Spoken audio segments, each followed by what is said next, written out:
Hello everyone, आज हम BSSC 10+2 में एनसीईआरटी आधारित प्रश्न पे चर्चा करेंगे। तो क्वेश्चन 1 है, नाभिकीय रिएक्टर में किसे ईंधन के रूप में प्रयोग किया जाता है? यूरेनियम का प्रयोग ईंधन के रूप में किया जाता है, ग्रेफाइट का प्रयोग विमंदक के रूप में किया जाता है, कैडमियम का प्रयोग नियंत्रक क्षौर के रूप में किया जाता है और भारी जल का प्रयोग शीतलक के रूप में किया जाता है।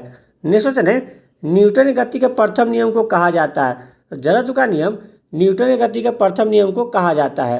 नेक्स्ट क्वेश्चन है, सहायक संधि पर हस्ताक्षर करने वाला पहला भारतीय राज्य कौन था? हैदराबाद का निजाम सहायक संधि पर हस्ताक्षर करने वाला पहला भारतीय राज्य था। नेक्स्ट क्वेश्चन है, मनुस्मृति की रचना किसके काल में हुआ था? शुंग वंश के शासनकाल में मनुस्मृति की रचना की गई थी और शुंग वंश की स्थापना पुष्यमित्र शुंग के द्वारा किया गया था। नेक्स्ट क्वेश्चन है, बेबर किस राज्य के स्थानांतरित कृषि का नाम है? तो बेबर मध्य प्रदेश राज्य का स्थानांतरित कृषि का नाम है।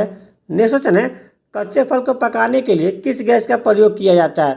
एथिलीन गैस का प्रयोग कच्चे फल को प्राकृतिक रूप से पकाने के लिए किया जाता है। एसिटिलीन गैस का प्रयोग कच्चे फल को कृत्रिम रूप से पकाने के लिए किया जाता है। नेक्स्ट क्वेश्चन है, निम्न में से कौन सा मौलिक अधिकार नहीं है? संपत्ति का अधिकार मौलिक अधिकार नहीं है। संपत्ति के अधिकार को 44वां संविधान संशोधन 1978 के द्वारा संविधान के भाग 12A में आर्टिकल 301 के तहत कानूनी अधिकार बना दिया गया, इसलिए वर्तमान में 6 मौलिक अधिकार है। नेक्स्ट क्वेश्चन है, किस तापमान पर सेल्सियस और फ़ारेनहाइट का तापमापी पाठ्यांक समान होता है? तो -40 डिग्री सेल्सियस पर सेल्सियस और फ़ारेनहाइट का तापमापी पाठ्यांक समान होता है। नेक्स्ट क्वेश्चन है, संविधान के किस अनुच्छेद में मौलिक अधिकार प्रदान की गई है? तो आर्टिकल 12 से आर्टिकल 35 में मौलिक अधिकार प्रदान की गई है। नेक्स्ट क्वेश्चन है, सूर्य के बाद पृथ्वी का सबसे निकटतम तारा कौन सा है? प्रॉक्सिमा सेंचुरी सूर्य के बाद पृथ्वी का सबसे निकटतम तारा है।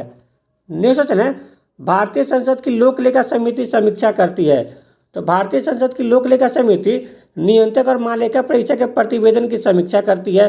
तो लोक लेखा समिति में 22 सदस्य शामिल होते हैं, जिनमें लोकसभा के 15 सदस्य और राज्यसभा के 7 सदस्य शामिल होते हैं। नेक्स्ट क्वेश्चन है, निम्न में से कौन सा कोशिकांग एटीपी के निर्माण से संबंधित है? तो माइटोकॉन्ड्रिया एटीपी के निर्माण से संबंधित है। माइटोकॉन्ड्रिया को कोशिका का पावर हाउस कहा जाता है।